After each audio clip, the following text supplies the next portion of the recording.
Thank you to Creative Mornings for having me, and happy birthday. And thank you to 21C for hosting. I feel very honored to be here, and I'm very proud to have my work exhibited at 21C. Both Creative Mornings and 21C are really wonderful things that Lexington is lucky to have. Okay, so anxiety. So I started thinking when I was asked to give this talk about what kind of anxieties I live with. I recently quit my day job, and I'm now a full-time artist, and I first kind of thought it would be like this video that Britney Spears posted on Instagram. I don't know if you guys seen this. Just like hanging out on a terrace in your activewear, like painting a painting. And that painting actually sold for $10,000. But it turns out that being a full-time artist is nothing like that. This is my studio in Bushwick, in Brooklyn. It's about 100 square feet, and it has no windows. And it costs more than my rent was in Lexington when I lived here. So paying that rent on top of my apartment rent gives me a slight dose of daily anxiety. Talking in front of a large group about my work gives me slight anxiety. But you guys are all here, I'm guessing, because you also have this creative need. You have to comprehend and process the world through creating this language that you get to make up, which is pretty awesome and slightly terrifying. But you know about these anxieties associated with being a creative person. So instead, I'm going to share with you 3 series of works that I created in order to work through these feelings of anxiety, mostly associated with the political state of our country. Because creative person or not, if you've been tuned into the news at all the past few years, no matter what your political stance may be, you've likely felt this national, maybe global feeling of anxiety. So all the work I'm showing you today stems from quilting and sewing skills that I learned from this woman right here. Her name's Geneva Eisen. She's my grandmother.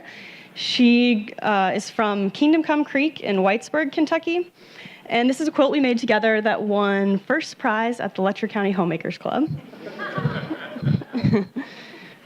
As Celeste said, I got my MFA here at UK, where I was making completely different work than what I'm going to show you today. I was working mostly in video and traveling a lot to eastern Kentucky to film video portraits of women from the region for a collection of portraits that I called Home Place. So they're short little video portraits of women ages 5 to 85, 85 being my grandmother at the time. So I moved to New York after graduate school and started working in film and television. And I was editing a film, and you have to stare at a computer a lot when you are doing video editing. And films take forever. So I started really craving using my hands and making something and finishing something. So my grandmother had this quilt that she had started but hadn't finished. So I picked it up and I just started quilting, not really for my art, but for just to kind of get my hands dirty. So this was in late 2014 when the media was revving up for an election cycle, and there were numerous tragic acts of gun violence happening. And I was watching and listening to a lot of that coverage while I was quilting. And I came home to Kentucky for the holidays and was at a friend's place that had this wall of antique handguns. And after living in New York and kind of consuming all of this news stuff about gun violence, it felt very strange. And I was like, well, okay, I've picked up this quilting again. I wonder what a wall of stuffed pillow guns would look like. So I started making some using very colorful fabrics and kind of learning about different kinds of guns. And it seemed like there were so many shootings happening, and the news cycle was on this repeat of who's to blame? Should we change the laws? Should we ban guns? Should we ban this bum stock thing? Should we, hashtag thoughts and prayers would flood the internet? Then nothing would happen, and we'd move on, and the cycle would continue. So here's some more very floral, colorful fabrics. So as I'm making these guns somewhat obsessively, this is my couch covered in a and a lot of guns. I'm trying to process, like the rest of the country, why is this happening? So what motivates these men? And I say men because it's mostly where these gun acts were being carried out by men. And I started looking at what else was happening in our society. So we legalized same-sex marriage. People were getting really upset about which bathrooms people were using. We met Caitlyn Jenner. And so my warm guns started to get a little more exaggerated, droopy, maybe impotent. And then I came across this article, America's Gun Problem Has Everything to Do with America's Masculinity Problem. And in this article, this sociologist says, as men doubt their ability to provide, their desire to protect becomes all the more important. They see carrying a gun as a masculine duty. So, one of the magical things about making art is that there are these intentions that you have when you make the work, and then there is all this context, emotions, opinions, perspectives that the viewers bring to your work. And with this Warm Gun series, I'm using this playful, approachable medium of soft sculpture and turning a familiar to some, scary to others, recognizable object of a gun in hopes of opening a discussion that's been proven pretty difficult to have. So this one right here, it's made, is anyone a quilter here? Anybody quilt? Yeah, this is do you know what this pattern is? It's a double wedding band quilt. So you would make one of these for somebody who's getting married. There's all these different quilt tops that have all these different meanings, and a quilt top it's kind of like a sandwich, making a quilt. There's like a top layer where you piece everything together. There's the batting, like the warm part, and then there's a bottom layer, and so stitching through all three is quilting. So this is a quilt top that somebody had put up on eBay, and it hadn't actually quilted. And this one, actually my sister found this one at a yard sale or a thrift store or something. When Jeb Bush was running for president, he tweeted this. It's a Glock with his name engraved in it, and he just said, "America, period." So I made one, Gov Jeb, and then I tweeted it at him, "America." And when I was doing these guns, I was working a job in television, so I didn't have a lot of free time, so I would just sew on the subway. So like the first 100 or so guns that I made, I would make during my commute, so kind of taking advantage of the time that I had. This place might look familiar to some of you. It's just down the street, Institute 193. So they were the first gallery to do a solo show of this gun work, so that was special. This is an Apple Shop, the Apple Shop Gallery. It's in Whitesburg, Kentucky. It's actually in the town where my grandmother, with the quilt, where she's from. And there's actually a quilt in Apple Shop that she helped quilt. So that was pretty cool to have work in the same space as her work. This is from a friend's house in Connecticut. We did kind of a small party gun show. And this is a wall, the entryway of the Affordable Art Fair. So I did this past September. So as you can see, very droopy presentation. The gallery in Queens. And this woman, she's a professor at Carnegie Mellon. She curated this show of all these artists that do work around guns, right? So there's tons of people, tons of artists dealing with this subject matter. So to some people, gun ownership is tied closely to their identity. And when you threaten someone's belief and identity, it can create some serious anxieties, which brings me to my next series that I call Alt Caps. So in December of 2016, a friend sent me a link to an article about my work that I wasn't aware existed. It's called "Feminist Artist Takes on Toxic Masculinity by Making Soft, Impotent Sculptures of Guns." It's on theblaze.com, which is Glenn Beck's website, his news and entertainment website. So people always tell you, don't read the comments. You're not supposed to read the comments about your work. But I did, and they were pretty fun. So this is one. I like this one. Maybe she can bake some gun-shaped pies or cakes. I might be okay with that.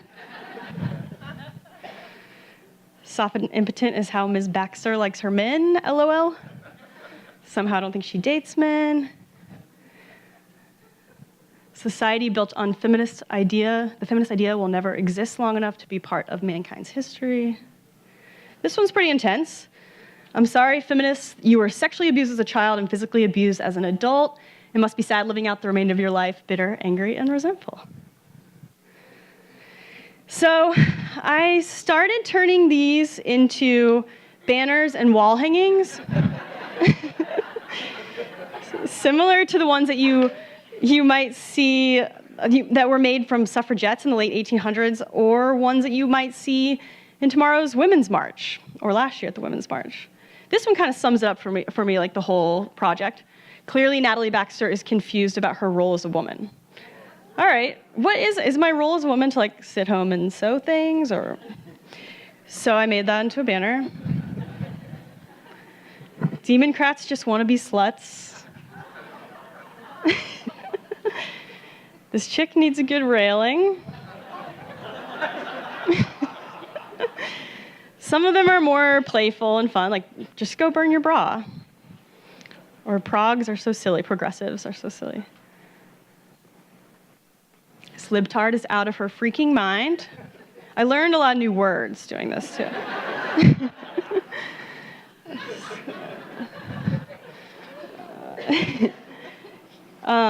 That's art. See folks what shrooms and LSD do to the head.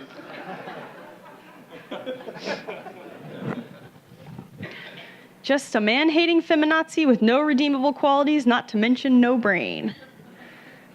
So these comments are directed at me. They're about my gender, they're about my sexuality and my mental state. However, I have a hard time believing that this anxiety and aggression was all brought on by me making a collection of stuffed pillow guns. But I decided to bring these comments off the screen and into my work because I see these as, sadly, a part of the fabric that makes up the world that we live in.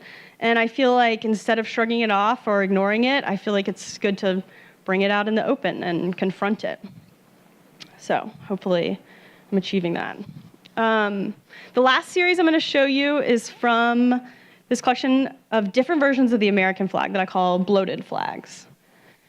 So again, using lots of different colorful fabrics, I started making these. This one's actually an old quilt top pieced together.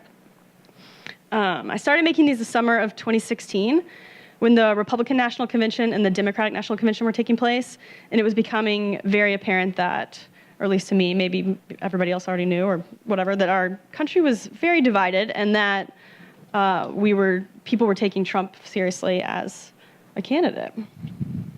So I started thinking about the flag as a symbol after the Charleston shooting, actually. So when the Charleston shooting sparked a debate about the Confederate flag, I started thinking about this symbol that really means something completely different to different groups of people and that changed over time and took on new meaning. So I thought about that in the context of the American flag and what the American flag means to different people. Like to some, it might be a symbol of pride. To some others, shame. To some, it might mean inclusion, or it might be an offensive symbol to some other people. And I was thinking, like, what does it mean to like a Mexican American when at the time this presidential candidate was calling Mexicans criminals and rapists? What does it mean to a Muslim American when Trump bans 7 majority Muslim countries? Or an American woman when we're listening to all this locker room talk? Or a Haitian American, Puerto Rican American, somebody who is a recipient of DACA. So I made this one right after the election. It's called America, Current Mood. And it's like a very big one twisted in a knot. And I started these at a residency in upstate New York in Wassaic, New York. Residencies are they're kind of like adult summer camp. You go and you get to, it's awesome. You're with other artists and you have a little space. And this was actually in a barn, so it's like a pin, like a sheep pen or a stall. So I was making these flags there, and I started to make some gold ones, like you see here. And this woman came to my studio, and she was like, you need to be careful because people are going to think that you're making a Trump flag. Because, you know, Trump has, apparently his penthouse is all gold in New York, and Trump Tower has that gold text. So I thought that was like a really, like, interesting comment because it shows how divisive that, like, you wouldn't want people to think what like half the country is thinking right now or wants to vote for. So I started making a collection of people will think you're making a Trump flag, like 1, 2, 3, 4. Like, am I making a Trump flag? What does that mean? And then this one, I made it after Trump was in office for a month. It's got a nice twisted knot. I made a really big one. My friend took a selfie with it. This is a baby for scale. And this one is one that I made for an exhibition last summer, also at Wassaic. It's this giant flag, it's about 17 feet long, and it's cut into 5 parts. And it's kind of based off of this political cartoon that Benjamin Franklin drew. First, he used it to try to unite the colonies for the French Indian War, and then it was kind of adapted for the American Revolution too. So this like snake cut up. One side of the flag is mostly patchwork red and in pinks. The other is mostly blues. And I don't really have a good picture of this, but where they're cut, it's kind of like when you cut a tree, has tree rings, but out of fabric. So severed and growing together, growing apart. Time will tell. This is kind of the guts of it. So of course I was stuffing and sewing till the very last minute because it was a big undertaking. Here's that gold one again in a gallery. And that same one kind of draped over some stuff, so it kind of took on different shapes. This is a gallery in the Lower East Side. And this is, again, at the Affordable Art Fair. This is their collector's lounge. So that is all I have for you guys today. Hopefully this has inspired you to maybe turn some of your anxieties into some kind of art creation. And I'm happy to take any questions you might have. Thank you.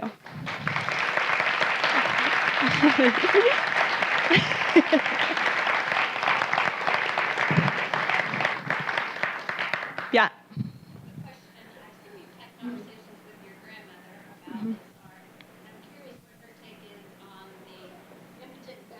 Yeah.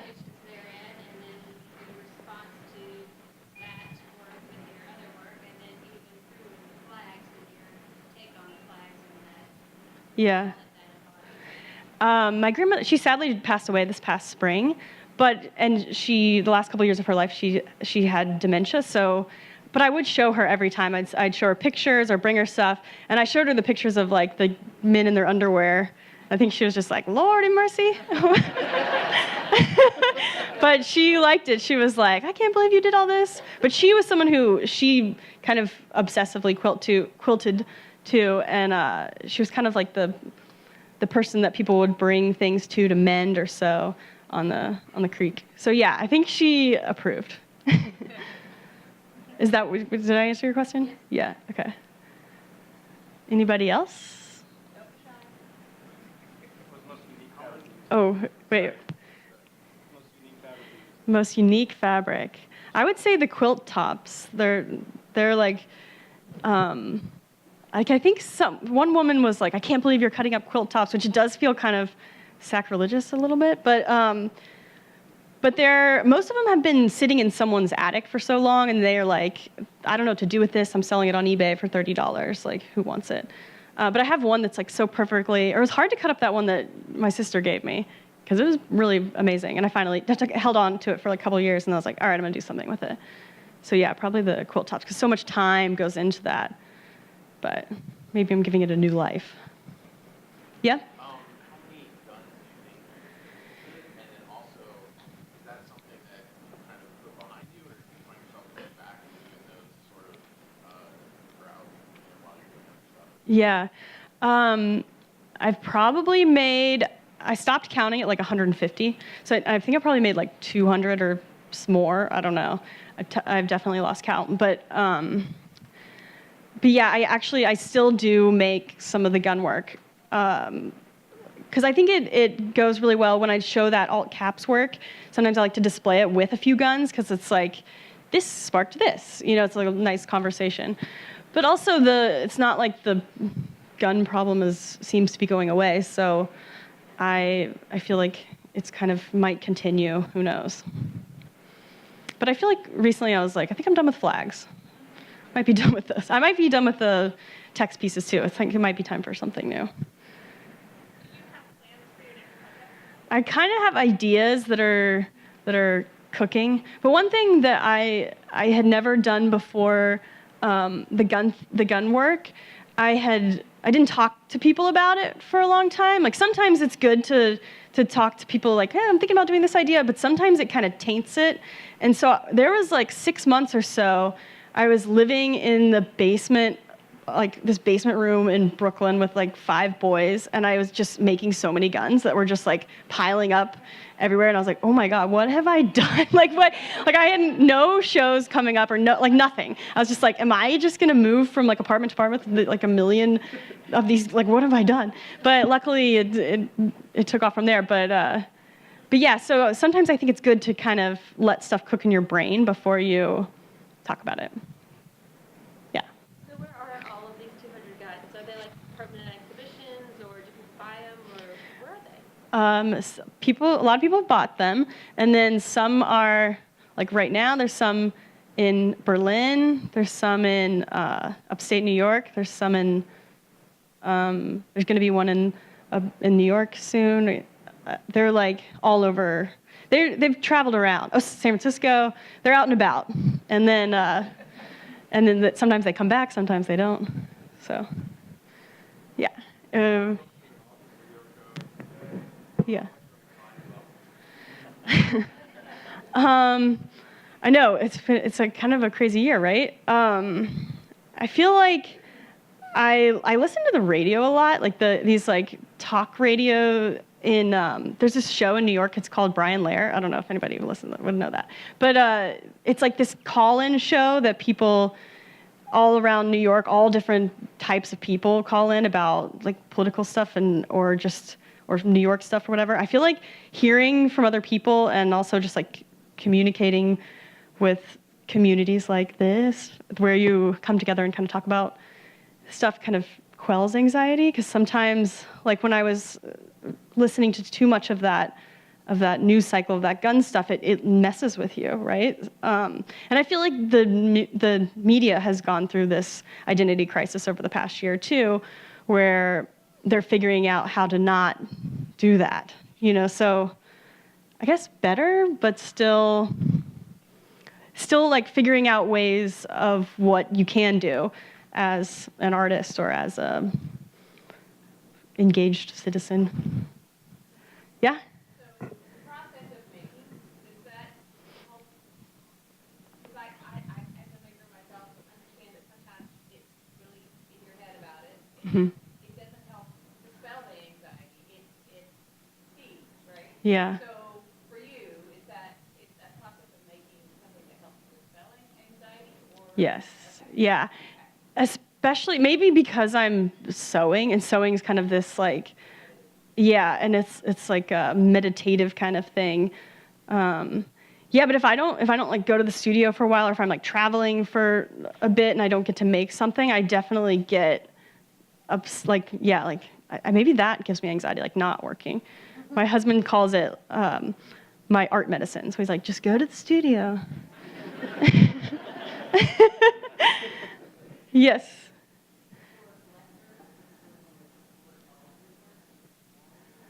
I don't have a gallery.